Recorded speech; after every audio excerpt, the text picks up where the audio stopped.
Hello friends, welcome back to the channel Shreya teacher's diary. तो कैसी रही आपकी सीटेट की पेपर 1। मैं उम्मीद करती हूँ कि आप सारे कैंडिडेट्स के पेपर बहुत ही अच्छे गए होंगे और आप सब ने बहुत ही अच्छा स्कोर आप करोगे। तो चलो आज हम डिस्कस करते हैं पेपर 1 का जो सेट डी है। ये सेट आपका डी है, तो आपका भी जो सेट होगा आप उससे अपना मैच कर लेना। बस क्वेश्चन ऊपर नीचे होंगे, बाकी सारे क्वेश्चंस आपके सेम ही होंगे। तो आज अभी हम सीटेट का सीटीपी का जो पोर्शन होगा उसको डिस्कस करेंगे, उसका आंसर एनालाइज करेंगे। तो चलो स्टार्ट करते हैं। आप अपना आंसर मैच कर लो और आपको कितना क्वेश्चन आपके सही हो रहे हैं मुझे कमेंट बॉक्स में कमेंट कर कर अपना स्कोर ज़रूर बताना।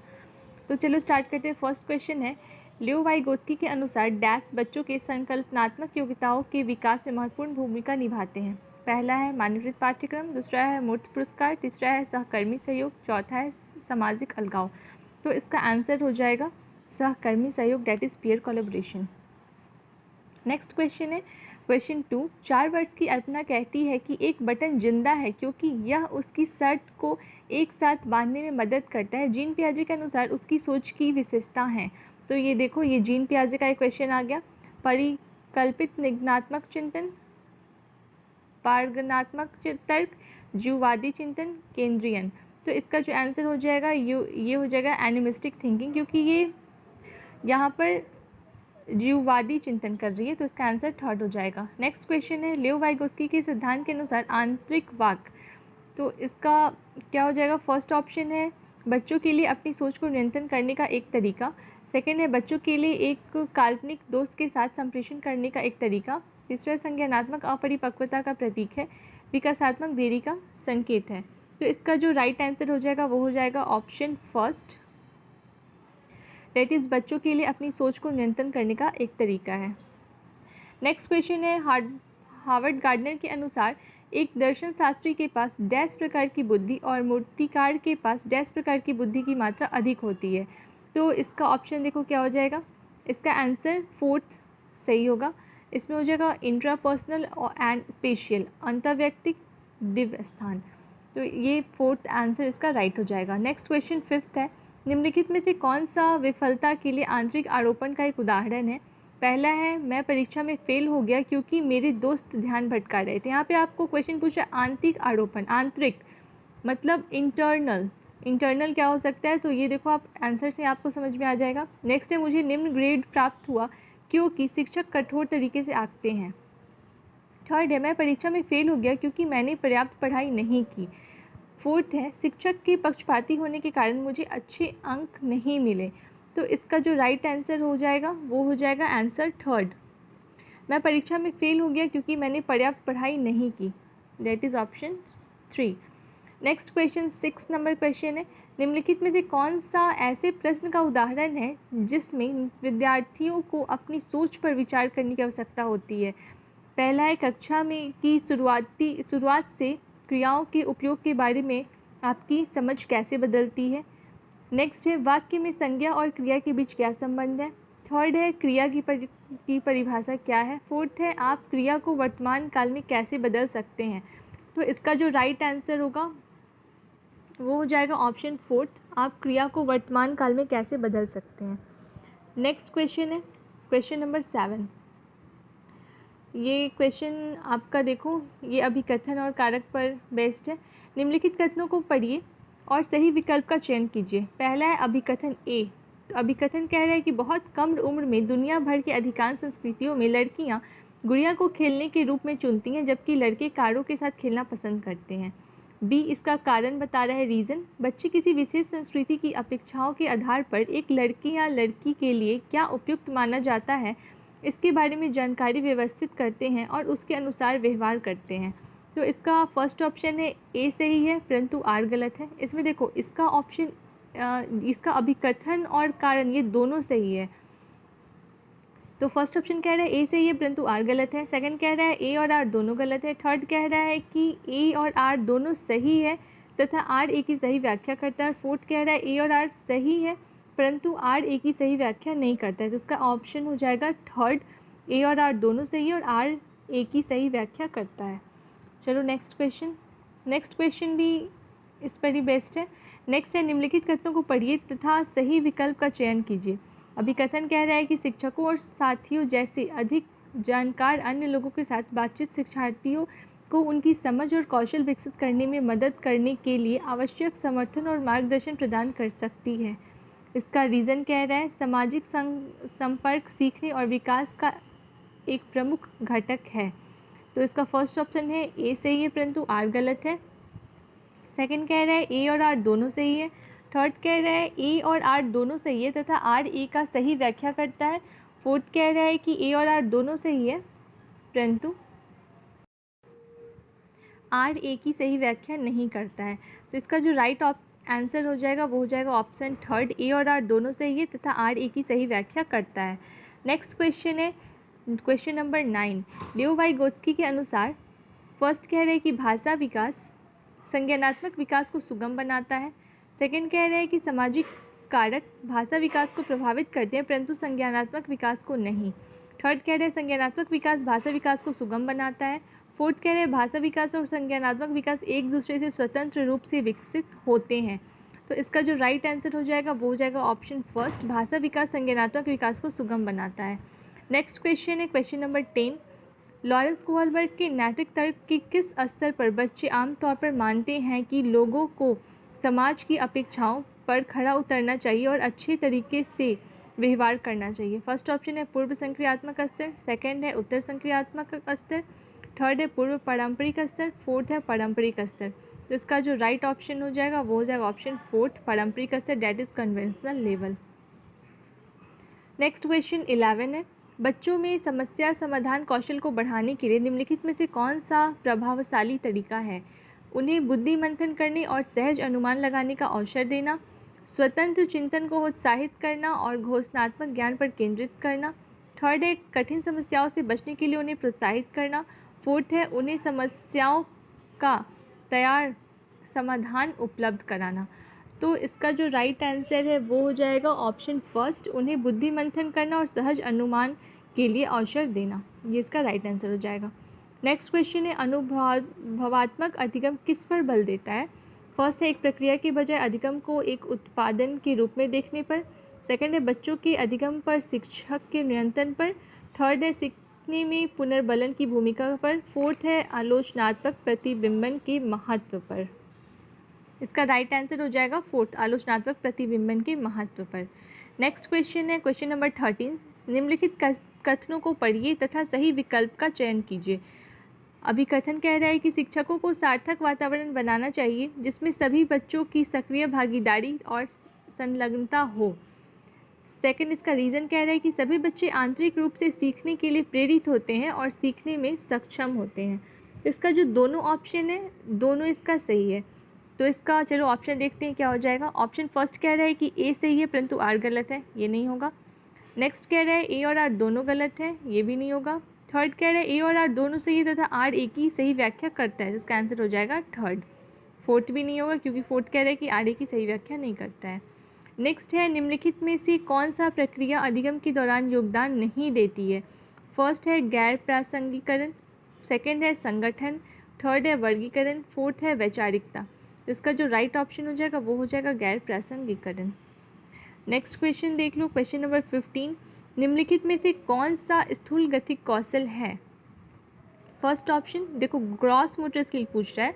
फर्स्ट ऑप्शन है कागज पर एक बड़े आयत को रूपरेखा के अनुसार काटना। सेकंड कह रहा है बुनाई। थर्ड कह रहा है तैरना। फोर्थ है कागज पर वृत्त को रूपरेखा के अनुसार काटना। इसका देखो इसका जो सारा ऑप्शन है वो आप इसको थर्ड ऑप्शन को छोड़कर ये सारे ऑप्शन आपके फाइन मोटर्स के हैं। इसका राइट आंसर हो जाएगा थर्ड, तैरना। नेक्स्ट क्वेश्चन है भौतिक वृद्धि और विकास विकास के डैश और डैश सिद्धांतों का पालन करते हैं। इसका ऑप्शन फर्स्ट देखो विभेदीकरण, एकीकरण विभेदीकरण। थर्ड है शीर्षगामी समीपस्थ, फोर्थ है समीपस्थ और शीर्षगामी। तो इसका जो राइट आंसर हो जाएगा वो हो जाएगा option number fourth, that is proximodistal and cephalocaudal. Next question है प्रारंभिक बाल्यावस्था में वृद्धि डैश और सोच डैश है जबकि मध्य बाल्यावस्था में वृद्धि डैश और सोच डैश है। इसका जो ऑप्शन है इसमें थोड़ा सा कन्फ्यूज़न है तो इसको मैं बाद में देख लूँगी। चलो नेक्स्ट क्वेश्चन देख लो। क्वेश्चन नंबर 18, जीन पियाजे के अनुसार पूर्व संक्रियात्मक चिंतन की मुख्य विशेषताओं में से एक डैश है जो किसी स्थिति के एक पहलू पर ध्यान केंद्रित करने और दूसरे की अपेक्षा करने की प्रवृत्ति को संदर्भित करता है। फर्स्ट है पारगमन, सेकंड है कारण परिणाम का विश्लेषण, थर्ड है केंद्रीयन, फोर्थ है विकेंद्रीयन। जिसका जो राइट आंसर हो जाएगा वो हो जाएगा केंद्रीयन, that is centration. Next question है क्वेश्चन नंबर 19, अधिगम के लिए आकलन का मुख्य लक्ष्य क्या है? तो फर्स्ट है विद्यार्थी के प्रदर्शन की तुलना एक मानक या तय पैमाने से करना, सेकंड है उन विद्यार्थियों की पहचान करना जिन्हें धीमी सीखने वाले के रूप में वर्गीकृत किया जा सके, थर्ड है विद्यार्थी के प्रदर्शन का मूल्यांकन करना और ग्रेड देना, फोर्थ है विद्यार्थियों को प्रतिपुष्टि प्रदान करना जिसका उपयोग उनके अधिगम में सुधार के लिए किया जा सकता है। तो इसका जो राइट ऑप्शन हो जाएगा वो हो जाएगा ऑप्शन फोर्थ। नेक्स्ट 20 क्वेश्चन, किस आयु में बच्चे शब्दों के खेल में शामिल हो सकते हैं और ऐसी चुटकुलों और पहेलियों को पसंद कर सकते हैं जिनमें शब्दों का खेल शामिल हो? तो फर्स्ट है 7 वर्ष, सेकंड है 12 वर्ष, थर्ड है 1 वर्ष, फोर्थ है 3 वर्ष। इसका जो राइट ऑप्शन हो जाएगा वो डेट इज ऑप्शन फोर्थ, 3 वर्ष। नेक्स्ट क्वेश्चन है, कैरल गिलिगन ने कोहलबर्ग के नैतिक विकास के सिद्धांत की आलोचना की है। क्या आलोचना की है? तो फर्स्ट ऑप्शन है केस अध्ययन को अनुसंधान पद्धति के रूप में उपयोग करने के लिए, सेकंड है सामाजिक संज्ञानात्मक दृष्टिकोण से, थर्ड है नारीवादी दृष्टिकोण से, फोर्थ है आनुवंशिक कारकों को पर्याप्त महत्व न देने पर। तो इसका जो राइट ऑप्शन हो जाएगा वो हो जाएगा नारीवादी दृष्टिकोण से, डेट इज ऑप्शन थर्ड। आपका नेक्स्ट क्वेश्चन है क्वेश्चन नंबर 22, शैशवावस्था में समाजीकरण की डैश अवस्थाएं प्रमुख रूप से महत्वपूर्ण है जबकि प्रारंभिक बाल्यावस्था में समाजीकरण की डैश संस्थाएं भी महत्वपूर्ण हो जाती हैं। तो इसका जो राइट ऑप्शन हो जाएगा वो हो जाएगा थर्ड, दैट इज प्राथमिक और माध्यमिक। नेक्स्ट क्वेश्चन है 23, डिस्ग्राफिया क्या है? तो फर्स्ट ऑप्शन है एक मनोवैज्ञानिक विकार है जिसकी विशेषता ध्यान का अभाव और आवेगशील व्यवहार है, सेकंड है एक भाषा विकार है जिसकी विशेषता हकलाना और उच्चारण में त्रुटि करना है, थर्ड है एक गतियुक्त विकार है जिसकी विशेषता स्थूल पेशीय बाधिता है, फोर्थ है एक तंत्रिकीय विकार है जिसकी विशेषता अक्षरों और आकारों को बनाने में कठिनाई है। तो इसका जो राइट ऑप्शन हो जाएगा डेट इज ऑप्शन फोर्थ, एक तंत्रिकीय विकार है जिसकी विशेषता अक्षरों और आकारों को बनाने में कठिनाई है। नेक्स्ट क्वेश्चन 24, प्रतिभावान बच्चों को शिक्षित करने का उपागम जो उन्हें असामान्य रूप से तीव्र गति से पाठ्यचर्या के माध्यम से आगे बढ़ाता है क्या कहलाता है? तो इसका जो राइट ऑप्शन हो जाएगा वो हो जाएगा संवर्धन, that is enrichment. Next question 25, निम्नलिखित में से स्वलिंगता वाले विद्यार्थियों की विशिष्ट विशेषता कौन सी है? फर्स्ट ऑप्शन है संवाद कौशलों का उच्च स्तर, सेकंड है कल्पना को तथ्य से अलग करने की श्रेष्ठ क्षमता, थर्ड है उन्नत सामाजिक भावनात्मक पारस्परिकता, फोर्थ है बार बार दोहराव और आवर्ती व्यवहार। तो इसका जो राइट ऑप्शन हो जाएगा वो हो जाएगा डेट इज फोर्थ, बार बार दोहराव और आवर्ती व्यवहार। नेक्स्ट क्वेश्चन है क्वेश्चन नंबर 26, शिक्षक जो समावेशी कक्षाओं की दिशा में काम कर रहे हैं उन्हें चाहिए कि वे फर्स्ट है पाठ्यक्रम में अनुकूलन करें, सेकंड है विविध दृष्टिकोण को शामिल करें, थर्ड है अपने स्वयं के अंतर्निहित पूर्वग्रहों की जांच करें और फोर्थ है विविधता को एक बाधा के रूप में देखें। देखो यहाँ पर फोर्थ गलत है, बाकी तीनों सही है। तो इसका जो राइट ऑप्शन देखो किस में है, फर्स्ट 1 2 3, ऑप्शन थर्ड में है 1 2 3, तो ऑप्शन थर्ड इसका राइट आंसर हो जाएगा। नेक्स्ट क्वेश्चन है 27, विद्यार्थियों को सीखने की शैलियों में विविधता फर्स्ट है को शिक्षण अधिगम प्रक्रिया में बाधा और अवरोध के रूप में देखना चाहिए, को महत्व दिया जाना चाहिए और मानव विविधता के प्रतिबिंब के रूप में देखा जाना चाहिए, थर्ड है कि उपेक्षा की जानी चाहिए और सीखने की प्रक्रिया में एकरूपता लाने का प्रयास किया जाना चाहिए, फोर्थ है को शिक्षण अधिगम प्रक्रिया के दौरान ध्यान में नहीं रखा जाना चाहिए। तो इसका जो राइट आंसर है वो हो जाएगा ऑप्शन सेकंड, को महत्व दिया जाना चाहिए और मानव विविधता के प्रतिबिंब के रूप में देखा जाना चाहिए। नेक्स्ट क्वेश्चन है 28, निम्नलिखित कथन को पढ़िए और सही विकल्प का चयन कीजिए। अब फर्स्ट अभी कथन कह रहा है कि शिक्षार्थियों के बीच समालोचनात्मक चिंतन को सुगम बनाने के लिए शिक्षकों को उन्हें विविध परिस्थितियों और विविध दृष्टिकोण से अवगत कराना चाहिए।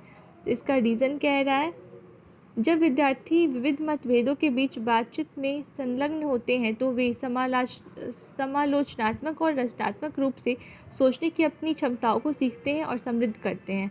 फर्स्ट ऑप्शन है ए सही है परंतु आर गलत है। सेकंड, ए और आर दोनों गलत है। थर्ड है ए और आर दोनों सही है परंतु आर ए की व्याख्या सही करता है। और थर्ड है ए और आर दोनों सही है परंतु आर ए की सही व्याख्या नहीं करता है। देखो इसका जो ऑप्शन है, इसका असर्शन और रीज़न दोनों सही है, तो इसका आंसर हो जाएगा थर्ड। नेक्स्ट क्वेश्चन है, सेकंड लास्ट क्वेश्चन, निम्नलिखित में से अधिगम की प्राथमिक लक्ष्य कौन सा होना चाहिए? प्राथमिक पूछ रहा है।